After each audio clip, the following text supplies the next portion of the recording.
Tatyana Kanzaveli, here to share her life experience and some stories. But would you introduce us to a little bit of your background? What is the context in which you come today? Yeah, it's funny because we just had offline brief conversation about the importance of the context. We can't apply generic statements to people. So women, they come from different environments. So we have to take into consideration their background, their culture, where they are, and tailor our messaging, understanding their background. This, it's like one of my topics that I try to apply everywhere, including the industry I'm in, that we were brainwashed to generalize everything, from education to healthcare to everything else. We need to reframe how we think about people, because this overall generalization doesn't work. So what is your background? What is your context? Okay. So I have kind of, I grew up in Azerbaijan, so that gives me enough kind of background on growing up in developing country, if you will. When I was growing up in that country, it was still part of the Soviet Union, but at the same time, I was exposed to culture that was pretty much male-dominated culture, if you will, in terms of the role of the women. So when I go and talk about women empowerment and women entrepreneurship across the globe, and I go to countries like, Kyrgyzstan and Tajikistan and some other ones, I totally understand the cultural environment where the social norms for women are very different, and you can't tell women you need to apply, you need to do that, you need to do that. It's culturally unacceptable, so you need to find ways for them to do what they want to do, but not to be outcasted by society, because that will be unbearable to them, right? So I'm kind of bringing that, and then, I came as a refugee through refugee camps, so I totally get the horror that's happening right now with Ukraine and the refugees. And I had to build, our lives from ground zero with sleeping on the floor, in United States, and, not having anything and eating on a table with a hole in the middle from sewing machine one by one. So I went through all of that and kind of can relate to, hardship and everything else when we have to build everything from scratch. I was fortunate enough to, eventually, build our lives and be able to build my company and work for big companies like Pricewaterhouse for a long time, and share my experiences and hopefully encourage other people on overcoming different difficulties. And the reason it's important is we tend to find excuses why we cannot do things. Right? I'm old, I'm young, I don't have money, I'm not educated, I need to take care of children. So we always can find a gazillion of excuses why we cannot do things. So how we can reframe our mind and say, we can do it, we should start doing things despite all those difficulties. And just start. Exactly. Just one step. Exactly. One of the examples, I can tell you that because of my background, me coming as a refugee, it was always important to me to build some kind of my life, right? So I was like, I can't be entrepreneur because it's not stable enough. I need to have health insurance and that. So I was delaying things and felt like I will never start my own company. Though I knew that it's in me until I got diagnosed with cancer. And that was a wake-up call. I can die tomorrow and I will never get a chance to do what I really wanted to do. That was a reset button, right? And I started the company. Wow. Because you realize that you have those dreams and you think we have endless time to go after them. But in reality, things just happened and you might not. So I would just kind of, So when was that? How long ago was that? 10 years ago. 10 years. Okay. Yes. And since those 10 years, have you had other pivotal moments that have allowed you to empower and unleash yourself? I mean, everything, has changed. So people have to be, completely insane. I get diagnosed with cancer. I start thinking about my funeral and everything. I didn't know like how bad it is and what will happen. And, deep depression. But then my, mind started thinking about why me, why I'm diagnosed. Is there, data that they can analyze to figure out why it happened? And so I decided to start a company before my surgery, right?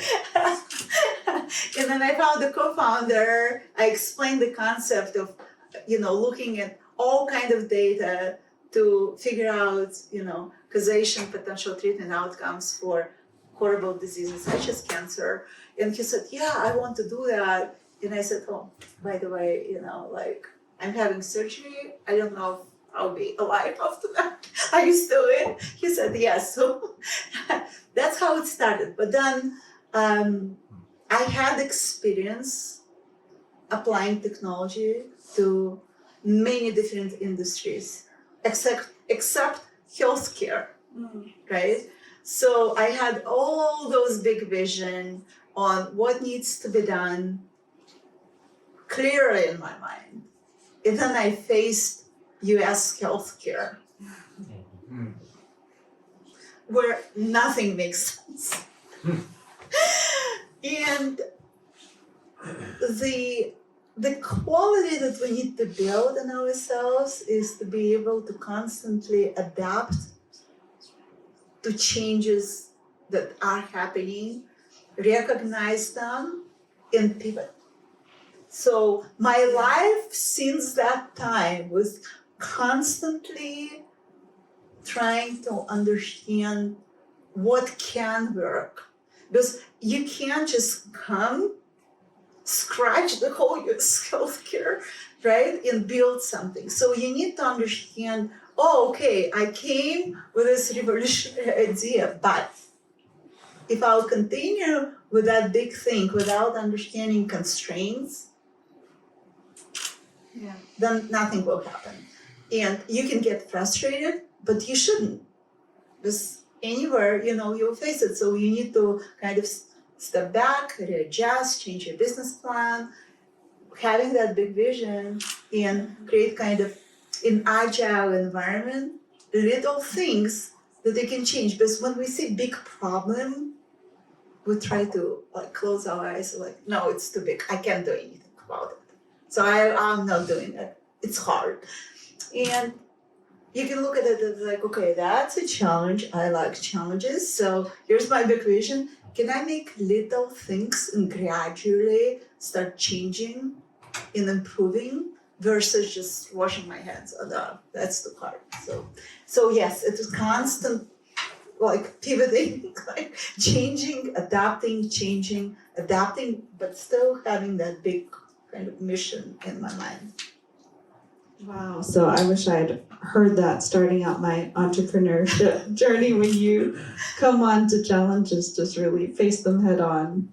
Yeah. Be realistic and learn to pivot very quickly, learn to adapt very quickly. No. very quickly is also kind of interesting because when you do things Yeah. and you expect quick kind of returns, you don't sometimes give enough time for things to start working. So you need to feel it, and there is no recipe, right? So you need to feel it. Okay, let me try this. In your mind, set up some kind of time frame. Because nothing happens overnight. That would have been easy. It's like, okay, I started today. It's not like my yeast is not like bubbling. I'll throw it away and start another dough. That's not. So it's always, you need to give yourself enough time, but not more than enough. Because if you change Can you all say the more? time, Can you say So more about the what last I- bit?